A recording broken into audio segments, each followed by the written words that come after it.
किसी भी तरह का कोई भी पाप करने वाला हो, यदि उसने आजीवन वृंदावन वास का नियम ले लिया कि मैं श्री धाम वृंदावन से अब नहीं जाऊंगा, तो बिना किसी प्रयास के उसे जुगल सरकार के सहचरी भाव पद की प्राप्ति होगी। उसे चाहे निज मंत्र मिला हो या ना मिला हो, बात भी समझ लो। उसी समय इन्होंने प्रश्न किया था, महाराज जी इसमें लिखा है जुगल की सहचरी भाव की प्राप्ति, तो फिर अगर निज मंत्र नहीं मिला, दीक्षा नहीं लिए तो हम कहा तो भी एक होता है परंपरागत जाना, एक होता है गिफ्ट देना। गिफ्ट में प्रियालाल हमारी स्वामिनी के रूप में मिलेंगे और हम उनकी सहचरी की सेवा।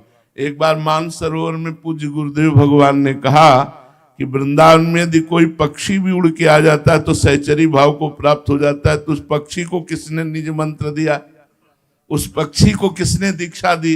ये धाम का प्रभाव है। तो अपने लोग बड़े भाग्यशाली हैं, ऐसा कह सकते हैं कि हम सब बड़े भाग्यशाली हैं। हमें प्रियाजू ने भटकने वाले संसार से हटाकर अपने धाम में रखा। अब जैसे भी बने इसलिए कह रहे कि तुम्हारे बनाए कुछ बनेगी भी नहीं। हम जैसे भी हैं इसलिए जैसे भी कह रहे हैं कि ऐसे होना चाहिए, वो हम हो नहीं सकते। होना भी चाहे तो नहीं हो सकते।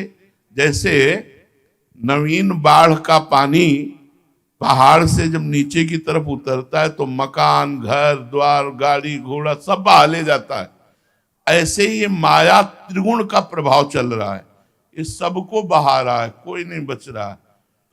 रमैया की दुल्हन लूटे रमैया की दुल्हन लूटे बाजार, ये हमारे भगवान की दुल्हन है। माया कौन? मायापति भगवान है ना, खुले लूट रहे सबको और हम सब उसी में हैं। एकमात्र वृंदावन की शरण। तो वृंदावन की शरण कैसे?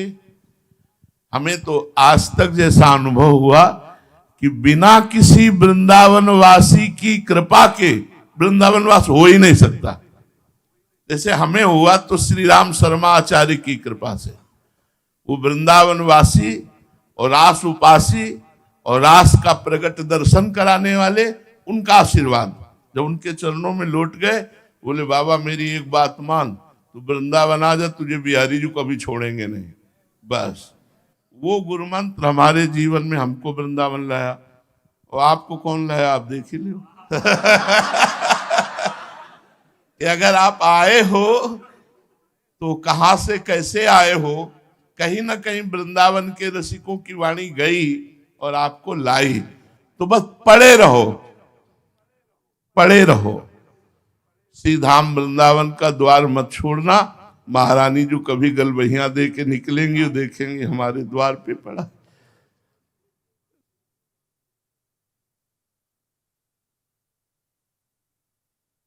का भरोसा है, साधना का नहीं। हम क्या साधना करें?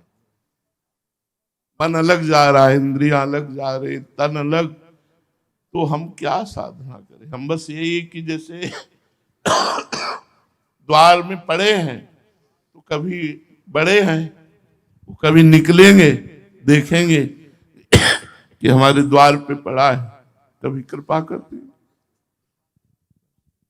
ये आचार्य और गुरुजनों के द्वारा प्रकाशित किया हुआ मार्ग है। इसमें हम जो जुड़े हैं, ये निश्चित वहीं हमें पहुंचना है। बस धैर्य पूर्वक रहें और इधर उधर जो मन की वृत्ति जाती है उसे थोड़ा समेटने की कोशिश करें। कोशिश करें कह रहे हैं, समेट ले ऐसा हम नहीं कह रहे, समेटने की कोशिश करें। कभी न कभी तो प्रियाजू के कान में हमारी राधा नाम की पुकार पड़ेगी, उसी दिन हमारा काम बन जाएगा। और हमारा काम बन गया क्योंकि हमें वृंदावन मिल गया, हमें श्री जी की शरणागति मिल गई, राधा नाम मिल गया, ऐसे गुरु ऐसे करुणा में आचार्य मिल गए। अब हमारे कल्याण में कोई संशय नहीं, हमारा कल्याण तो हो चुका है। अब हमें श्री जी की सेवा में पहुंचना है। तो रात दिन नाम गुण कीर्तन सेवा